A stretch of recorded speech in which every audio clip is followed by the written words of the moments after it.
रामकृष्ण हरी. मी रोहन आणि तुम्ही मला सिनेरोहन नावाने ओळखता. प्रत्येक ठिकाणची एक कथा असते ना, आणि आज ती कथा आपण फक्त पाहणार नाही तर अनुभवणार आहोत. चला तर मग आपल्या माऊलींच्या पवित्र आळंदीच्या प्रवासाला सुरुवात करूया.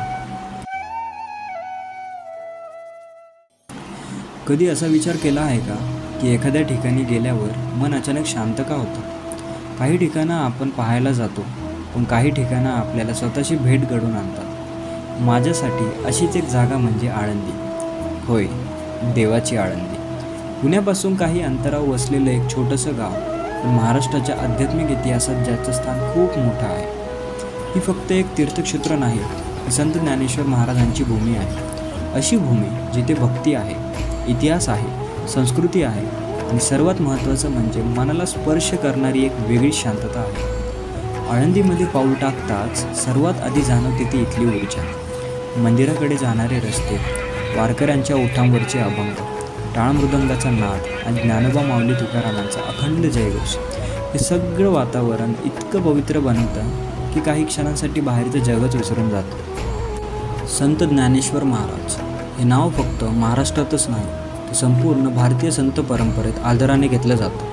अवघ्या 16व्या वर्षी त्यांनी भावार्थ दीपिका म्हणजेच ज्ञानेश्वरी लिहिली. भगवद्गीतेतील गहन ज्ञान सामान्य माणसालाही समजावं म्हणून त्यांनी ते आपल्या मराठी भाषेत मांडलं. त्यांनी फक्त एक ग्रंथ लिहिला नाही, तर लाखो लोकांच्या आयुष्याला विचारांची दिशा दिली. आजही ज्ञानेश्वरीतील प्रत्येक ओळ माणसाला संयम, भक्ती आणि जीवनाचा खरा अर्थ शिकवते. आळंदीचं सर्वात मोठं आध्यात्मिक वैशिष्ट्य म्हणजे इथलं संजीवन समाधी मंदिर. इसवी सन 1296 अवघ्या 21व्या वर्षी संत ज्ञानेश्वर महाराजांनी याच ठिकाणी संजीवन समाधी स्वीकारली. संजीवन समाधी म्हणजे देह जिवंत असतानाच पूर्ण योग साधनेतून समाधी धारण करणं. भारतीय संत परंपरेतील ही अत्यंत विलक्षण घटना मानली जाते. आजही समाधीसमोर उभं राहिल्यावर शब्द आपोआप कमी पडतात. हजारो भक्त शांतपणे दर्शन घेतात, डोळे मिटून प्रार्थना करतात आणि त्या काही क्षणात मनाला जी शांतता मिळते ती शब्दात व्यक्त करणं खूप कठीण आहे. मंदिरातील घंटांचा नाद, अभंगाचे स्वर आणि भक्तांच्या ओठांवरचं ज्ञानोबा माऊली तुकाराम हे सगळं मनाला नकळत एका वेगळ्याच विश्वात घेऊन जातं. आणि मग आहे इंद्रायणी नदी. या नदीचा उल्लेख केला की संतांची परंपरा, अभंग आणि वारी आपोआप डोळ्यासमोर उभी राहते.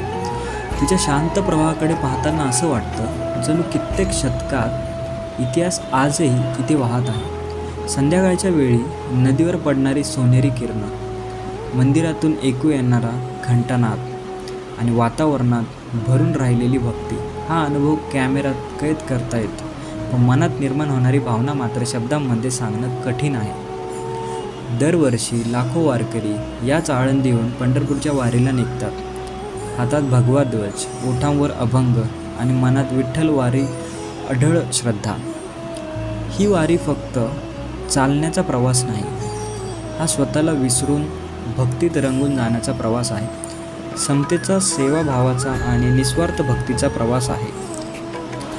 आजच्या धावपळीच्या आयुष्यात आपण सतत काहीतरी मिळवण्याच्या मागे धावत असतो, पण आळंदी शिकवते की कधी कधी थांबणंसुद्धा गरजेचं असतं. मन शांत ठेवण्यासाठी फार काही लागत नाही. कधी एखादा अभंग, कधी मंदिरातील घंटानाद, तर कधी माऊलींच्या चरणी घालवलेले काही निवांत क्षण पुरेसे असतात.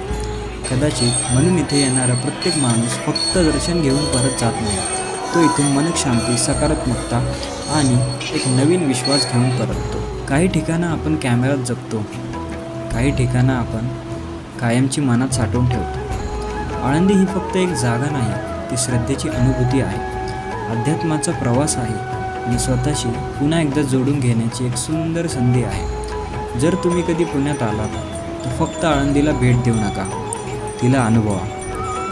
ज्ञानोबा माऊली तुकाराम. जय हरी विठ्ठल.